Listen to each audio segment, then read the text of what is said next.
عشق میگه عباس تو میخوای آب بنوشی ولی علی اصغر تو گهواره بال و پر بزنه. آبا رو روی آب ریخت.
آپ یہ بتاؤ کہ امام حسین کو یزید سے کیوں نفرت؟ کیونکہ اس وقت تک یزید نے یہ کام تو نہیں کیا تھا. یزید نے اس وقت آل رسول کو قتل نہیں کیا تھا جب امام حسین علیہ السلام نے اس کے خلاف قیام کیا. اس کا مطلب ہے کہ امام حسین علیہ السلام کی دلیل کچھ اور تھی، آپ کی دلیل کچھ اور ہے. آپ جس دلیل سے یزید کے دشمن ہو وہ ایک ہی یزید ہے، معاویہ کا بیٹا. لیکن امام حسین جس دلیل سے یزید کے دشمن ہیں وہ ہر دور کے یزید کے لیے مقابلے میں. امام حسین کو کیا اعتراض تھا یزید پر؟ یہ نہیں تھا کہ آل رسول کیوں مارے، چونکہ ابھی نہیں مارے تھے اس نے، یہ تو بعد میں جرم کیا. وہاں پر اس کا جرم امام نے بتایا کہ یہ فاسق ہے، یہ فاسد ہے، یہ شراب خار ہے، مولن بالفسق ہے. یہ کسی لحاظ سے امت مسلمہ کا سربراہ نہیں بن سکتا. اگر ہم چشم پوشی بھی کریں تو بھی یہ حقدار نہیں ہے اس کا. یہ چپ رہنے کی جگہ ہی نہیں ہے یہاں پر، یہاں ہر صورت میں بولنا ہے. 61 ہجری میں رسول اللہ صلی اللہ علیہ وسلم کی وفات کے صرف 30 سال کے بعد ہونے والا سانحہ کربلا انسانی تاریخ کا ایک ایسا المناک حادثہ ہے جسے امت مسلمہ آج تک نہیں بھلا پائی، کیونکہ اس حادثہ نے امت کو 2 بڑے ٹکڑوں سنی اور شیعہ کے اندر تقسیم کر دیا، اور یہ دراڑ آج تک جاری ہے. تاریخ میں ویسے تو بڑے بڑے واقعات اور حادثات ہو چکے ہیں، لیکن وقت ان کے لیے ایک مرہم کا کام کرتا ہے اور آہستہ آہستہ وقت گزرنے کے ساتھ ساتھ ان کو بھلا دیا جاتا ہے. مگر سانحہ کربلا کی یاد ہر سال محرم کے اندر ایسے تازہ ہو جاتی ہے جیسے یہ کل ہی کا واقعہ ہو، جب نواسہ رسول اور ان کے ساتھ موجود گھر والوں اور جانثاروں کو کربلا کے میدان کے اندر پیاسا دریائے فرات کے کنارے شہید کر دیا گیا. لیکن امام حسین نہ ظالم کے سامنے کلمہ حق کہنے سے باز آئے اور نہ اس کی بیعت کی، اور آنے والی نسلوں کو یہ پیغام دیا کہ اسلام اور دین کی خاطر ظالم بادشاہ کے سامنے سر کٹوا لینا لیکن کفر کا ساتھ مت دینا. مگر افسوس کہ اسی حسین کو جو کہ بہادری، ہمت اور استقامت کی علامتیں، اور آنے والی نسلوں کو یہ پیغام دے کر گئے تھے کہ وقت کے یزید کے آگے کھڑے ہو جانا چاہیے چاہے کچھ بھی ہو جائے. آج 1400 سال کے بعد اسی حسین کو ایک مظلوم شخصیت کے طور پر پیش کر کے اس کی تعلیمات کا، اس کے پیغام کا وہ مذاق بنایا جا رہا ہے جو کہ شاید غیر مسلم بھی نہ اڑا سکتے. امام حسین علیہ السلام اور اہل بیت سے محبت کا دعویٰ کر کے ہر قسم کی بدعات اور ہندوؤں جیسی مشرکانہ رسمیں ان سے منسوب کی جا رہی ہیں جن کا دین اسلام سے کوئی تعلق نہیں، بلکہ اس کے برعکس اسلام تو پوری دنیا کے اندر اسی طرح کی جہالت کو ختم کرنے کے لیے نازل ہوا تھا. غم حسین رسول اللہ صلی اللہ علیہ وسلم کی سنت ہے، لیکن ماتم حسین، خود کو چھریاں چاقو مار کر زخمی کرنا، نقصان پہنچانا، ہندوؤں کی طرح تعزیہ نکالنا، ڈی جے کی طرح کنسرٹ بنا کر ماتم پر ناچنا، ڈھول تماشے لگانا، کوئلوں پر نماز پڑھنا، گھوڑوں کو سجا کر بازاروں کے اندر گھمانا، ان کا جھوٹا کھانا، طرح طرح سے واقعہ کربلا کی نقل بنا کر لوگوں کو یہ بتانا کہ ہمیں غم حسین ہے. کیا یہ رسول اللہ صلی اللہ علیہ وسلم کی تعلیمات ہیں، یا پھر ان کے کسی صحابی کی، یا پھر خود ان کے اہل بیت کی؟ امام زین العابدین جنہوں نے واقعہ کربلا اپنی آنکھوں سے دیکھا تھا اور واقعہ کربلا کے بعد تقریباً 40 سال تک زندہ رہے. اس کا مطلب کہ 40 مرتبہ آپ کی زندگی کے اندر 10 محرم کا دن آیا، اور امام زین العابدین جو کہ امام حسین علیہ السلام کے حقیقی بیٹے تھے، کیا آپ نے اپنی زندگی کے اندر ایک بار بھی 10 محرم کا جلوس یا پھر گھوڑا نکالا تھا؟ کیا آپ نے اپنی زندگی کے اندر ایک بار بھی 10 محرم کو ماتم یا پھر نوحہ کیا تھا؟ کیا آپ نے اپنی زندگی کے اندر ایک بار بھی 10 محرم کو اپنے آپ کو چھریاں یا پھر سنگلیاں ماری تھی، یا پھر کوئی سبیلیں لگائی تھی؟ کیا آپ نے اپنی زندگی کے اندر ایک بار بھی شام غریباں یا پھر نظر حسین یا پھر نیاز حسین پکائی تھی؟ اگر امام زین العابدین نے ایسا کبھی کچھ نہیں کیا تو میرا یہ سوال ہے کہ آج کل جو لوگ محرم کے اندر ایسا کرتے ہیں وہ کون لوگ ہیں؟ کس کے طریقے پر چل کر یہ سب کچھ کر رہے ہیں؟ کیا یہ لوگ یہ ثابت کرنا چاہتے ہیں کہ ان کو امام حسین علیہ السلام کا غم امام زین العابدین سے بھی زیادہ ہے؟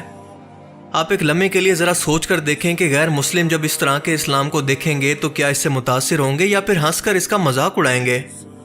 حقیقت تو یہ ہے کہ یہ لوگ ایسے لوگوں کو ٹیبو کے طور پر دیکھتے ہیں جو کہ دنیا کے ہر ایک مذہب کے اندر ایک جیسی صورتوں کے اندر موجود ہے، جس کے اندر لوگ مختلف قسم کے ہتھیاروں سے خود کو زخمی کر کے اسے اپنے بھگوانوں کی خوشی کی طرف منسوب کرتے ہیں۔ مثال کے طور پر یہ ایک ہندو شخص کا اپنے بھگوان کے لیے ماتم ہے جو کہ بالکل باقی مذہبی ٹیبوز کی طرح ہیں۔ ایک اہل تشیع عالم بننے کے لیے 15 سے 20 سال کی پڑھائی کی جاتی ہے، جبکہ سنی عالم 10 سے 15 سال کے اندر تیار ہوتا ہے۔ یعنی صحیح معنوں کے اندر ایک شیعہ عالم اسلامی تاریخ اور قرآن کا کمپیریٹیولی زیادہ علم رکھتا ہے، لیکن جب سے اہل تشیع کی عوام نے ذاکروں سے کربلا اور حسینیت کو سیکھنا شروع کیا ہے، تب سے یہ بدعات ہر سال شیعہ مسلک کے اندر مسلسل داخل ہو رہی ہیں اور آہستہ آہستہ ان کو اسلام سے دور اور کافروں کی رسموں کے قریب لے جا رہی ہیں۔ کئی معتبر شیعہ عالم مثال کے طور پر علامہ جواد حسین نقوی خود اس ماتم اور ان بدعات کے خلاف ہیں اور اس کو جائز نہیں سمجھتے بلکہ اسے جہالت کہتے ہیں۔ وہ تو اس حد تک کہتے ہیں کہ یہ جہالت آج اس قدر بڑھ چکی ہے کہ شیعہ ذاکروں کو آج قرآن کا ایک صفحہ تک پڑھنے کا کہہ دیں تو وہ اس کو نہیں پڑھ سکیں گے۔ میں تو اکثر یہ کہتا ہوں کہ جتنے ذاکرین خطبہ ہمارے شیعوں کو کہتا ہوں کہ آپ کی مجلس پر آتے ہیں تو سب سے پہلے ان کے سامنے قرآن رکھو، کھول کے دو اور انہیں کہو کہ اپنی مرضی سے کوئی صفحہ پڑھ کے سناؤ۔ اگر قرآن دیکھ کے پڑھ لیا انہوں نے تو سمجھو اس کو کچھ آتا ہے۔ اور اس کے بعد آپ سوچیں کہ جب ایسے ذاکرین اہل تشیع کی عوام کو دین سکھائیں گے تو ان لوگوں کی جہالت کا کیا عالم ہوگا؟ ایران میں اہل تشیع کے سب سے بڑے سپریم کمانڈر آیت اللہ خمینی کا یہ فتویٰ موجود ہے کہ ماتم چاہے کسی بھی صورت کے اندر ہو، خود کو نقصان پہنچانا اور فرقہ واریت کو ہوا دینا یہ دونوں کام حرام ہیں۔ لیکن شیعہ ذاکرین جو کہ کاروباری لوگ ہیں، پیسے لے کر مجلسیں پڑھنے آیا کرتے ہیں، ان کو اس کی کوئی پرواہ نہیں۔ اسلامی روایات میں آتا ہے کہ غزوہ احد سے جب رسول پاک صلی اللہ علیہ وآلہ وسلم واپس تشریف لائے تو بنو عبد الشہل کی کچھ عورتوں کو اپنے شہداء پر روتا ہوا پایا۔ یہ سن کر رسول اللہ صلی اللہ علیہ وآلہ وسلم نے فرمایا کہ کیا حمزہ پر رونے والا کوئی نہیں؟ یہ سن کر انصار کی کچھ عورتیں آئی اور حضرت حمزہ رضی اللہ تعالیٰ عنہ پر رونا شروع کر دیا، اور حضور پاک صلی اللہ علیہ وآلہ وسلم جب اٹھے تو ان کو دیکھا تو منع فرمایا اور فرمایا کہ آج کے بعد کسی مردے پر کوئی نہ روئے، کیونکہ اسی وقت اللہ نے میت کے لیے رونے اور نوحہ کرنے سے منع کرنے کا حکم جاری کیا تھا اور اس کو حرام کر دیا، جو کہ کچھ ہی دیر پہلے تک جائز تھا۔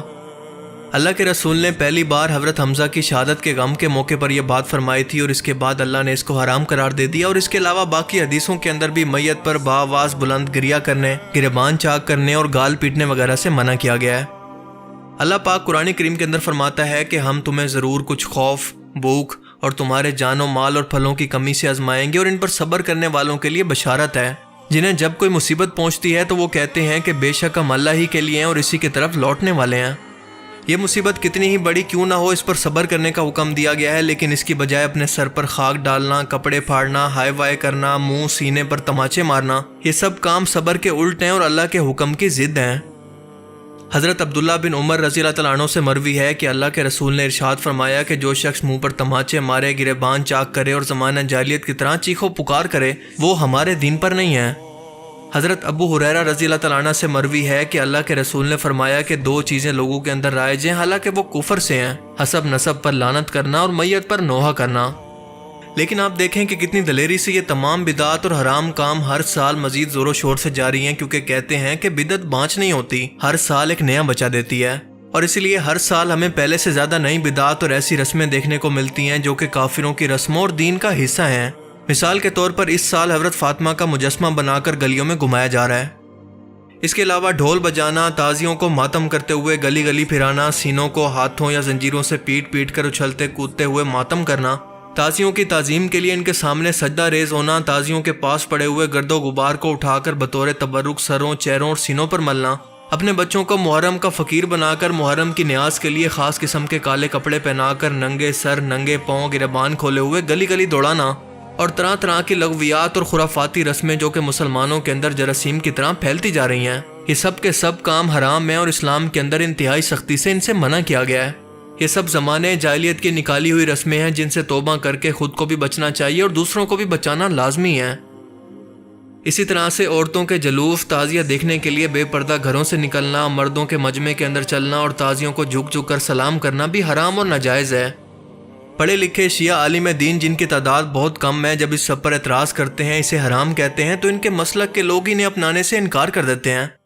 ان بدعات کا حصہ بننے والے لوگوں کو اللہ کا خوف کرنا چاہیے اور اپنی آخرت کی فکر کرنی چاہیے. ان کو چاہیے کہ ابھی بھی وقت ہے کہ توبہ کر لیں، ورنہ ایسا نہ ہو کہ اسی جہالت کے اندر ان کو اچانک سے موت آ جائے اور قیامت کے دن پچھتاوے کے سوا ان کے ہاتھ میں کچھ بھی نہ رہے، کیونکہ توبہ صرف موت کے آنے سے پہلے تک ہی قبول ہے. اللہ تعالی ہمیں سمجھنے کی اور نیک عمل کرنے کی توفیق عطا فرمائے، آمین. باقی آپ اس بارے میں کیا سوچتے ہیں؟ اپنی قیمتی رائے کا اظہار کمنٹ سیکشن میں ضرور کریں. Thanks for watching this video. اللہ حافظ. امام حسین کے نام پر رو بھی لیتے ہیں، امام حسین کے نام پر ماتم بھی کر لیتے ہیں، امام حسین کے نام پر لنگر بھی کھا لیتے ہیں، لیکن کوئی کام جو امام حسین نے کیا وہ کرنے کے لیے تیار نہیں ہے. کیوں؟ اس لیے کہ ہمیں کربلا ذاکر نے سکھائی ہے، امام حسین سے نہیں سیکھی. ہمارے معلم ذاکرین ہیں، ہمارے معلم حسین ابن علی نہیں ہیں. 25-30 سال سے قوم کو سلانے کا کیپسول دیا گیا ہے.